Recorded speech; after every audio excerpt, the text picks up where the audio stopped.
Oke guys, jumpa lagi di Jadi Tahu. Di video kali ini kita akan membahas tentang perbandingan hukum di masa Majapahit dan Indonesia masa kini dengan narasumbernya. Silakan. Hai, aku Nela. Jadi, gimana nih? Kita mau mulai dari mana? Mungkin dari ini tuh kan katanya dari tugas akhir ya. Nah, kenapa memutuskan untuk milih topik ini gitu dalam pekerjaan tugas akhir? Alasan milih topik ini tuh sebenarnya waktu itu ikut matkul eksternal ya dari kampus. Nah itu ada matkul tentang gender. Nah itu tuh menarik banget gitu loh. Terus ada trigger dari dosen. Kenapa sih masuk matkul ini gitu? Relevan nggak sih sama jurusan kamu? Terus waktu itu kepikiran aja gitu, arkeologi di compare sama gender tuh ternyata ada, dan ternyata juga ada pembahasan yang menarik gitu. Jadinya akhirnya milih topik ini. Dan selain itu juga kan waktu itu tahun 2022 sekitar bulan Maret ya, itu kan lagi banyak isu-isu tentang RUU PKS yang mau disahkan kan. Ya. Nah dari situ kepikiran aja nih, ada nggak sih relevansinya sama penelitian arkeologi. Nah ternyata ada, cuma emang sumbernya tuh sangat terbatas gitu. Ya nggak apa-apa sih, tapi akhirnya bisa gitu sih. Tadi kan ini kita ngebahas perbandingan hukumnya kan. Nah, tadi dibilang sumbernya terbatas tapi ada kan, dan akhirnya alhamdulillah bisa sampai selesai lah. Nah, berarti ini kita ngebahas undang-undang dasarnya atau apa yang kan? Kalau lebih spesifik lagi? Ini tuh fokusnya memang ke undang-undang ini, jadi sumber utama ya undang-undang itu. Nah, undang-undang itu namanya Kutara Manawa, biasa juga disebut Kutara Manawa Dharma Sastra, atau kadang juga ada orang yang nyebutnya kitab agama. Cuma perbedaannya itu kalau kitab agama itu yang asli dari India, kalau yang Kutara Manawa itu udah diadopsi sama masyarakat Jawa kuno. Gitu perbedaannya sih. Cuma isinya hampir-hampir sama sebenarnya. Kenapa waktu itu apakah sempat nyari tahu atau mungkin dijelasin itu kenapa mereka mengadopsi dari yang India itu? Kenapa apa nggak mereka bikin sendiri, bener-bener mereka sendiri gitu yang bikin? Karena apa ya? Karena kan Indonesia belum Indonesia sih ya. Waktu itu masyarakat Jawa kuno itu kan agamanya juga dari India, banyak pengaruh dari India. Jadi banyak pengaruh dari India itu juga mempengaruhi kehidupan masih Jawa kuno itu. Jadi beberapa pengaruh dari India itu ada beberapa yang nggak masuk gitu loh sama masyarakat Jawa kuno. Jadi adanya asimilasi budaya gitu sih. Jadi disesuaikan aja gitu undang-undangnya sama masyarakat Jawa kuno. Dan ini kan tadi kita ngebahas periodenya di Majapahit ya, Kak. Apakah kan sebelum Majapahit kan juga ada beberapa macam kerajaan kan, misalkan Singasari, Kediri. Apakah mereka waktu itu belum punya undang-undang itu, misalkan maksudnya seperti baru terlintas nih kita buatlah undang-undang di masa Majapahit itu, atau sebenarnya di masa itu ada cuma mungkin misalnya belum ketemu atau alasan lain gitu? Mungkin kalau di masa sebelumnya itu pendokumentasian kayak pembuatan kitab, terus pembuatan dokumen-dokumen yang tertulis itu masih jarang gitu. Jadi kebanyakan tuh prasasti. Terus kalau yang sumber tertulis itu kebanyakan memang di abad 15, yaitu masa-masa Majapahit.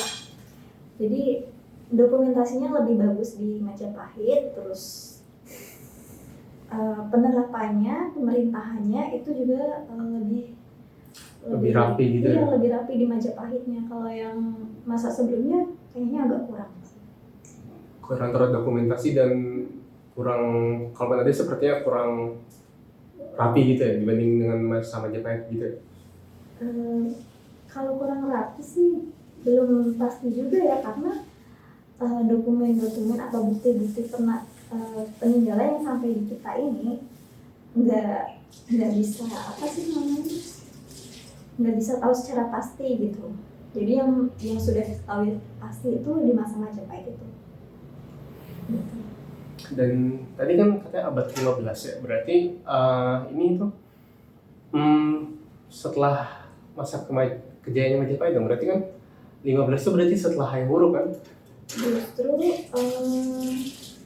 kitab Kota Ramanawa ini dipakai di masa Hayam Wuruk itu, di masa-masa kejayaannya. Berarti sebelum abad 15 juga udah ya? Iya, ya 14-15.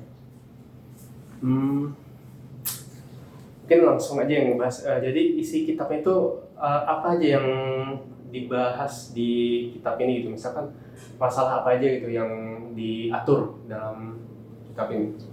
Nah, kitab ini itu berisi tentang apa sih namanya, hukum-hukum pidana ya. Kebanyakan tuh hukum pidana. Kita ada 19 bab.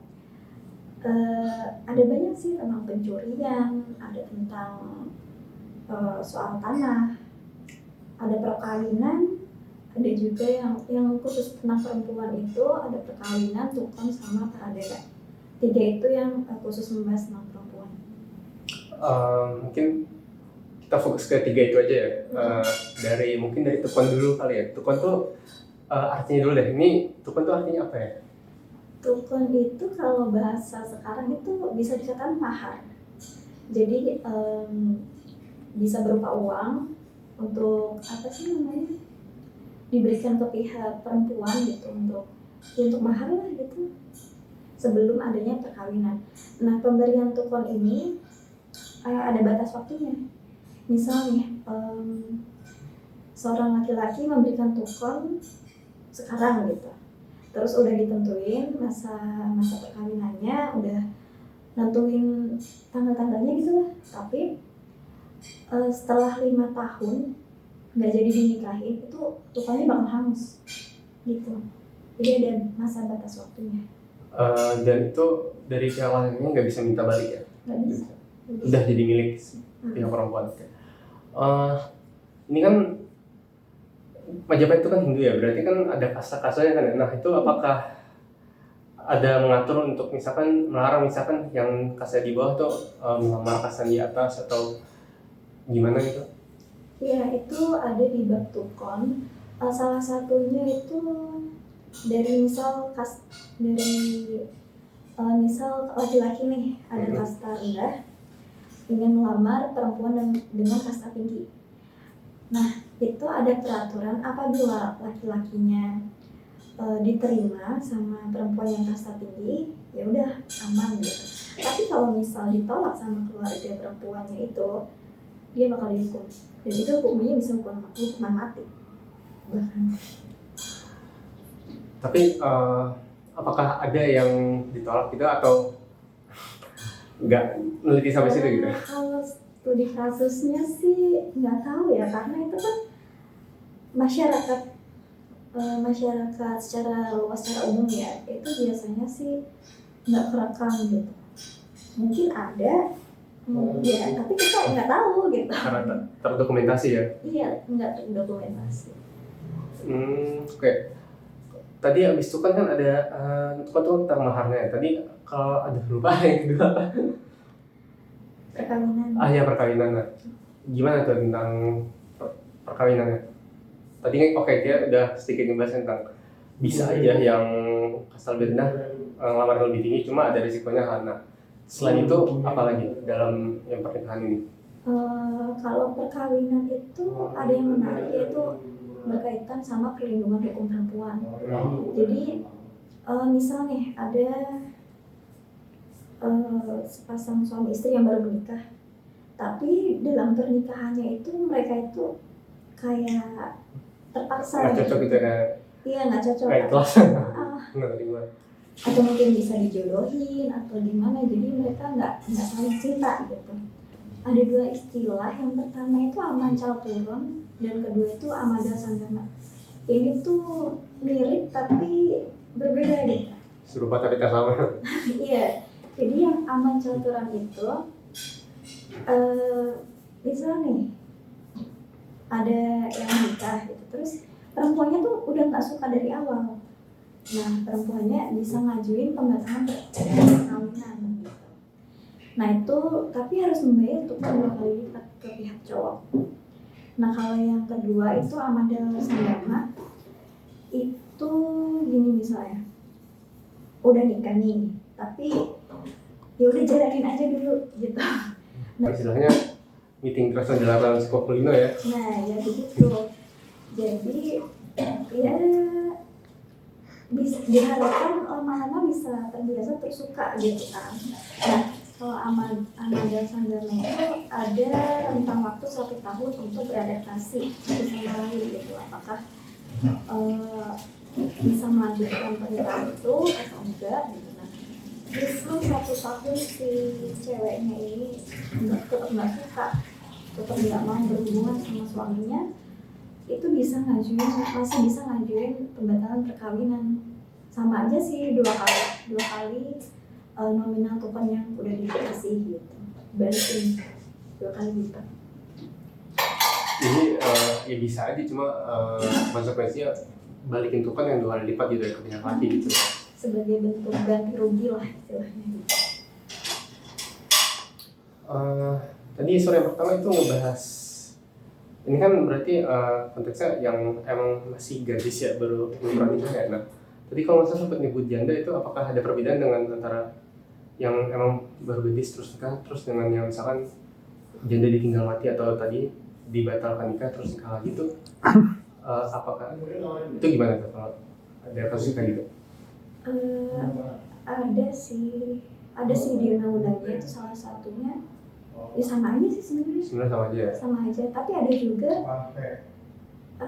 apa ya, istilahnya lupa. Dia janda, statusnya udah janda tapi belum menikah. Itu disebabkan karena misal pihak laki-lakinya sudah memberikan telepon, sudah menentukan tanggal perkawinan dan lain-lain gitu, tapi akhirnya pihak laki-lakinya meninggal. Nah itu bisa disebut janda juga, janda tapi belum menikah gitu. Kalau kasus yang kayak gitu lanjutannya gimana tuh? Apakah misalkan adiknya dari sang calon suami yang gantiin, atau misalkan ya udah bebas aja gitu, nggak ada keterikatan lagi dengan keluarga calon suami, atau gimana? Bisa digantiin sama adik dari laki-lakinya jika memiliki adik tuh. Tapi kalau misal nggak memiliki adik atau saudara laki-laki lain, ya itu nggak ada sih ketentuannya, sebatas itu. Kalau ini kan ya saya dari kurang mendalami juga ya kayak tentang masa Majapahit gitu kan, tapi kayaknya kan ada ya, seenggaknya di rajanya itu kan ada apa sih, kalau di Timur Tengah itu kan haram ya, kalau apa sih, nah ada gitu mirip-mirip kayak gitu. Terutama ini sebenarnya yang pengen saya tanya tuh kayak orang biasa gitu, apakah ada, dan kalau ada tuh maksudnya apakah emang secara hukum boleh atau kayak ya mereka kayak diam-diam aja gitu? Itu namanya hak istimewa. Nah awalnya itu kan hak istimewa kan dimiliki oleh raja dan keluarga raja. Raja bisa memiliki selir, bisa apa sih, banyak sih sebenarnya, bisa makan makanan yang aneh-aneh gitu misalnya gitu. Karena kuliner pada masa lalu juga itu kan banyak ya yang aneh-aneh gitu. Itu yang hanya bisa menikmati itu keluarga raja aja.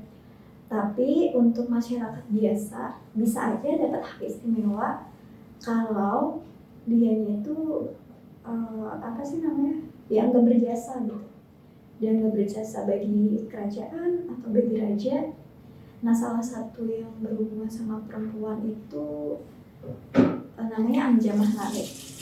Anjamah lare itu laki-laki nih, statusnya biasa aja, bukan dari kalangan kerajaan, tapi dia bisa menunduri perempuan-perempuan tapi tanpa kena hukuman terhadap.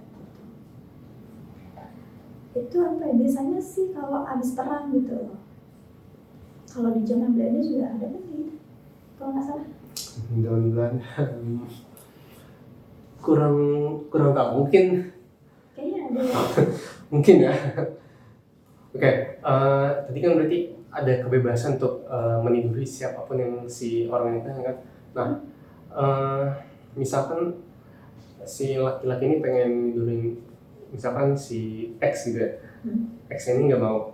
Nah, apakah tetap ya udah gitu karena si laki-laki ini udah punya hak, ya udah nggak peduli lah apakah si perempuan ini ngasih konsen atau enggak, ya udah tetap bisa gitu, atau dan si laki-laki ini ya udah bisa tetap bebas, atau ada misalkan kayak larangan-larangan terkait itu gitu. Kalau misal terutama kalau misalkan si perempuan ini nggak berkenan gitu kalau dijadiin, kalau berhubungan dengan si laki-laki yang udah dapat hak istimewa ini.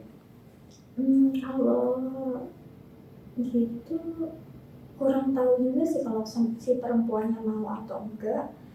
Tapi biasanya perempuan-perempuan yang dijadiin sebagai wanita penghibur itu biasanya mereka dari kerajaan-kerajaan yang kalah. Jadi emang haknya juga udah beda ya, nggak bisa samain dengan warga Majapahit yang lain lah gitu ya. Iya, kayak mau nggak mau gitu, harus gitu. Jadi kayak adanya paksaan dari kerajaan yang kalah itu harus mengirimkan perempuan-perempuan cantik di kerajaannya untuk kerajaan yang menang gitu.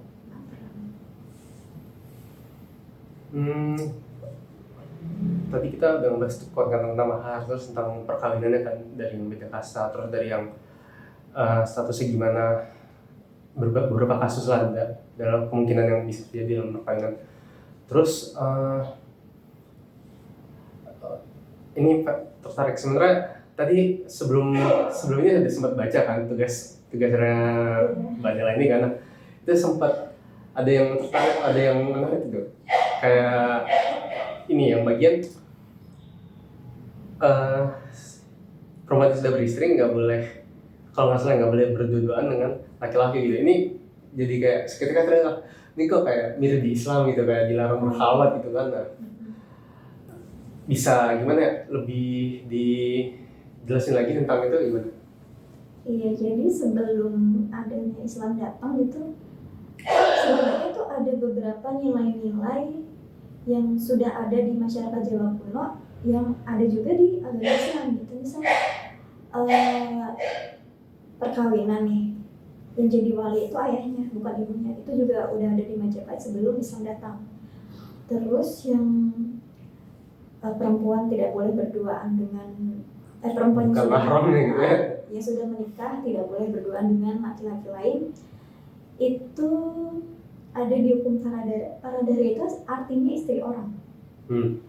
Jadi orang yang sudah perempuan yang sudah bersuami itu nggak boleh berduaan dengan laki-laki lain, nggak boleh bersandal gurau dengan laki-laki lain, ataupun laki-laki lain yang memegang perempuan yang sudah menikah.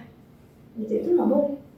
Itu ada tingkatan hukumannya juga. Nah, tingkatan hukumannya itu ada 3, bisa denda, bisa juga potong anggota tubuh, bisa tangan, kaki atau apa gitu. Terus ada juga hukuman mati. Nah, ada studi kasus yang di Prasasti itu, Prasasti Canggu ya. Di situ ada dijelasin secara eksplisit gitu. Jadi ada kasus wanita yang sudah menikah, dia kan menaiki perahu, tapi dia hanyut.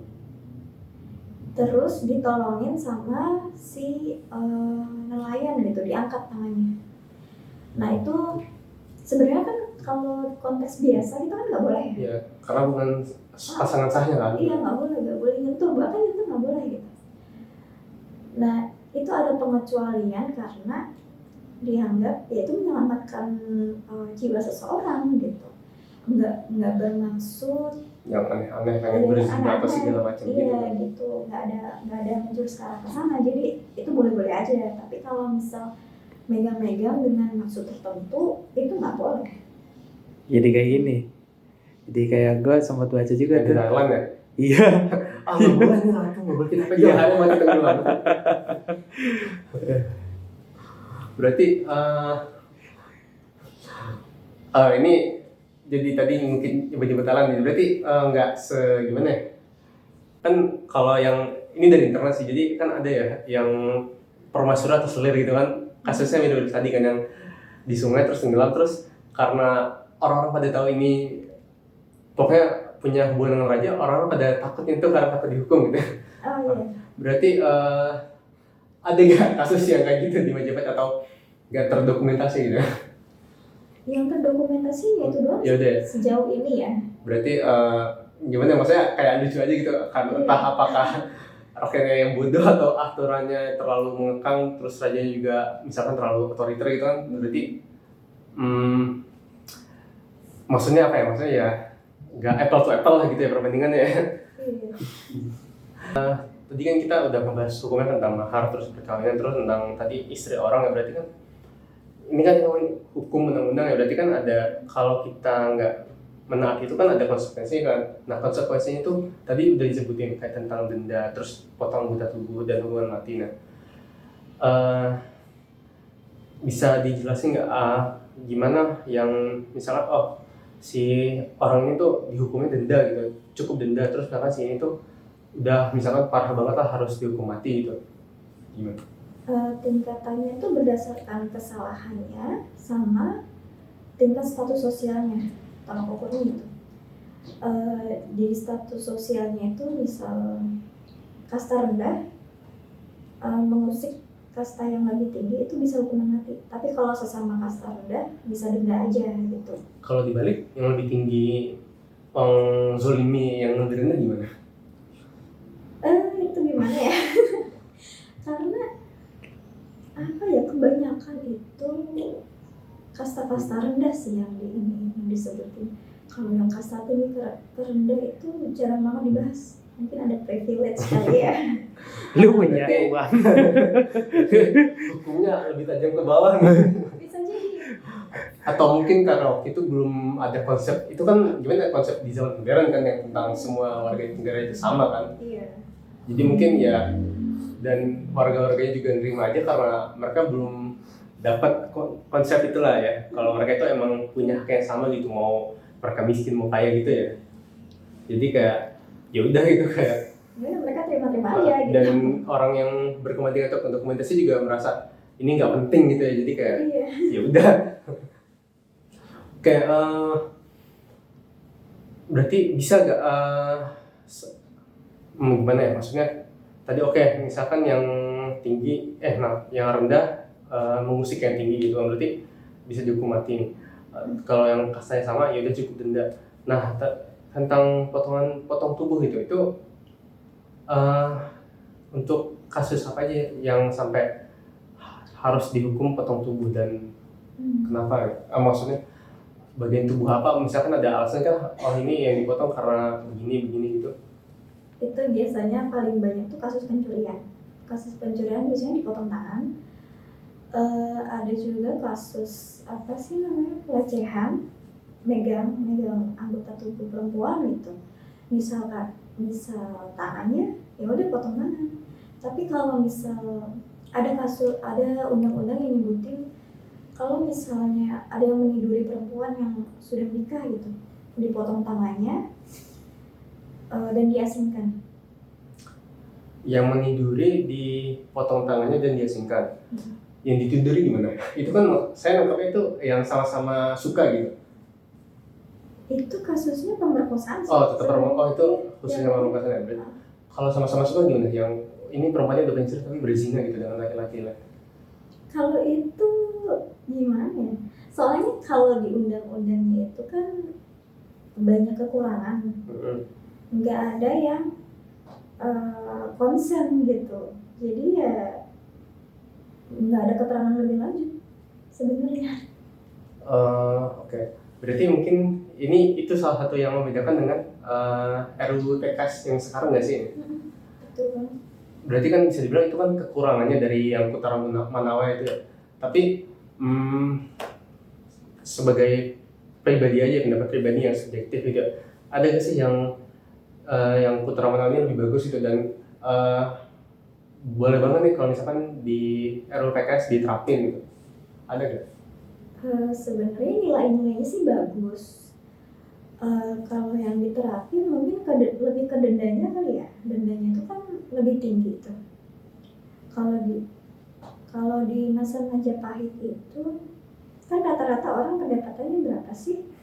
Orang masa lalu itu kan lebih banyak barter ya daripada mengumpulkan harta gitu ya. Saya kurang berani konfirmasi ya karena Karena itu kan belum kurang pasti mendalami ya. itu. Tapi kalau masa Majapahit itu kalau misalnya nggak bisa bayar denda itu dijadikan budak. Tapi kebanyakan emang perbudakan sih, jadi bisa diasumsikan kalau dulu orang-orang tuh apa sih namanya, tidak menyimpan harta lebih untuk membayar denda, nggak bisa bayar denda gitu, hukumnya sampai segitu. Nah kalau misal masa sekarang itu kalau dilihat-lihat tuh dendanya tuh agak kurang gitu loh, dan apa sih namanya, undang-undangnya itu kurang memihak kepada korban, kebanyakan gitu. Itu sih yang bisa Dan memihak korbannya. dalam yang Majapahit ini lebih memihak korban gitu dibandingkan PK sekarang. Iya kalau saya ini ya, kalau Berdasarkan yang kalau udah diteliti ya. iya kalau dibedah gitu, kebanyakan memihak ke pihak perempuan, ke korban sih lebih. Itu mungkin untuk undang-undang yang sekarang itu mungkin bisa lebih ke pihak korbannya. Kalau undang-undang yang masa sekarang itu kan korban itu kan diharuskan memiliki alat bukti. Kalau misal pelecehannya terjadi udah berbulan-bulan atau bertahun-tahun gitu kan, kita nggak punya bukti visumnya, kita nggak punya bukti yang kuat gitu loh untuk menuntut pelaku, ya itu bakal susah gitu. Itu sih problem yang sekarang ini kan. Sekarang ini kan banyak yang speak up nih, banyak banget di sosial media yang speak up tentang pelecehan seksual, tapi buktinya nggak ada gitu karena sudah bertahun-tahun, sudah lama gitu, jadi nggak bisa membuktikan. Itu yang agak berat sih. Lagi ya,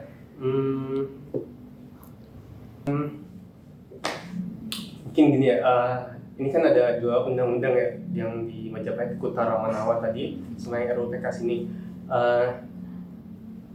Misalkan ada gak sih kasus yang sama gitu di masa Majapahit dan masa sekarang itu, terus gimana apa ya, apa sih gimana Perbedaan undang-undangnya? Ya, terus gimana penegak hukumnya itu loh, menerapkan hukum yang itu loh, ya. Jadi kalau ada beberapa, aku mau klasifikasinya jadi 2 ya. Ada perlindungan hukum, ada pelecehan seksual. Nah perlindungan hukum itu salah satunya pencatatan perkawinan. Pencatatan perkawinan pada masa lalu sama sekarang itu beda gitu. Yang masa lalu pencatatan perkawinan itu bersifat wajib dan itu jadi syarat sahnya perkawinan. Kalau yang masa sekarang pencatatan perkawinan itu nggak ada hukuman tetapnya, jadi cuma jadi syarat administrasi aja gitu. Misal kalau nikah siri itu nggak ada dokumen pernikahan, nggak apa-apa gitu kalau sekarang, tapi kalau dulu nggak bisa kayak gitu. Dan itu juga sebenarnya bisa merugikan pihak perempuan sih kalau nggak ada dokumen perkawinan yang mengikat gitu. Bisa aja ditinggalin sama pihak laki-lakinya, atau bisa aja KDRT atau apa mau laporin tapi nggak ada dokumennya kalau mereka itu suami istri gitu. Itu sih. Berarti itulah kekurangan lagi dari yang sekarang ya dibanding dengan yang Kutara Manawa tadi.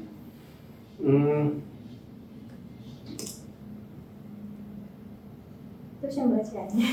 Iya, yang pelecehan. Untuk yang pelecehan seksual gimana? Untuk yang pelecehan seksual itu aku sebutin salah satu aja ya. Yeah. Perbuatan cabul dari masa dulu sampai sekarang ada gitu, pelecehan, terus ya flirting gitu.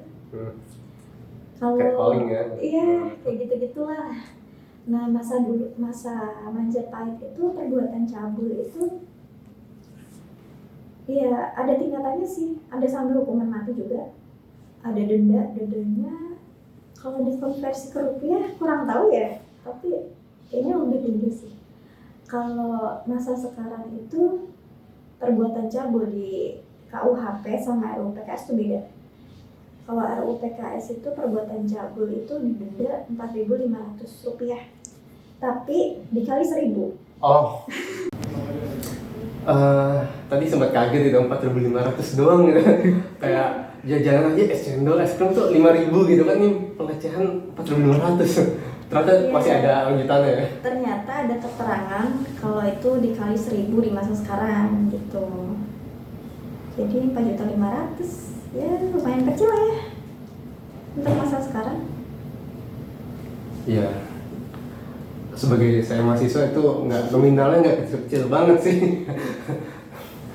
Tapi kan dibanding dengan undang-undang TPKS itu kan dendanya bisa sampai 300 juta. Itu kan perbedaan nominalnya kan sangat jauh juga ya. Jadi itu kelebihan, bisa dibilang itu kelebihan TPKS sih. Jadi ada perkembangan yang lebih jauh gitu. Berarti dengan yang RUU baru ini lebih memberikan efek jerah ya, lebih wajar, lebih dapatlah berhasil lah memberikan efek jerah kepada pelaku. Iya. Kalau soal kita susah ya bandingin dengan kalau masalah nominal susah bandingin dengan Kutara ya, karena kita nggak tahu konversinya ke nilai yang sekarang gimana ya. Iya, nggak tahu. Oke. Kalau gitu ini tadi kan kita ngebahas fokusnya kan ke laki yang menzalimi perempuan ya. Tapi kalau yang terjadi kebalikannya gimana, kayak misalkan yang di luar negeri nih kan sempat ramai itu Amber Heard, KDRT sama Johnny Depp. Nah kalau itu yang terjadi di masa Majapahit itu gimana? Apakah mereka udah memikirkan itu atau tidak diketahui udah mikirin atau enggak, atau nggak terdokumentasi gitu? Kayaknya kurang ada deh, karena undang-undang Majapahit itu fokusnya ke perempuan, lebih ke perempuan. Perempuan jadi, sebagai yang lemah gitu ya, lebih lemah gitu ya. dianggap seperti itu. Jadi untuk pelecehan terhadap laki-laki nggak ada keterangan, yang mungkin nggak tahu ya. Cuma dokumen-dokumen yang sampai saat ini ada gitu, belum ada yang membahas tentang laki-laki. Fokusnya hanya ke perempuan. Dan mungkin ya ini mungkin aja emang bener-bener nggak ada ya, karena situasi masyarakat yang beda kan. Karena kalau kita tadi ngebahas yang artis itu kan emang mereka di zaman sekarang yang lebih egaliter gitu kan, emang bener-bener ya dari sosial ekonominya terus dari gendernya juga lebih egaliter kan dibandingkan Majapahit gitu kali ya. Mungkin nggak diatur karena emang bener-bener nggak ada ya, bisa jadi mungkin aja begitu ya. Bisa jadi karena kadang itu kan ada kasusnya dulu nih baru dibikin peraturannya. Kadang kan begitu pembuatan undang-undang itu, karena di undang-undang Kutara Manawa itu dia itu banyak yang detailnya tuh nggak banyak gitu. Jadi secara umumnya aja yang bagian detail-detailnya itu kurang gitu. Nah sekarang kita dibandingin dengan PKS, kalau di RUU PKS apakah ada yang ngebahas itu? RUU PKS TPKS ya sekarang. Oh ya TPKS. TPKS kayaknya itu setara deh, karena nggak menyebut perempuan atau ada sih menyebut perempuan, tapi mungkin karena kita sekarang udah egaliter gitu ya. Iya udah egaliter, udah laki-laki dan perempuan udah setara, bisa jadi itu untuk keduanya, berlaku untuk keduanya gitu. Karena di laporan dari Komnas Perempuan sendiri itu kan ada data-datanya tuh, laki-laki juga bisa kena pelecehan seksual, dan itu ada beberapa kasusnya yang mungkin emang nggak sebanyak perempuan tapi ada gitu dan terdokumentasi di Komnas Perempuan. Karena sepertinya udah cukup banyak yang kita ngebahas tentang kitab ini.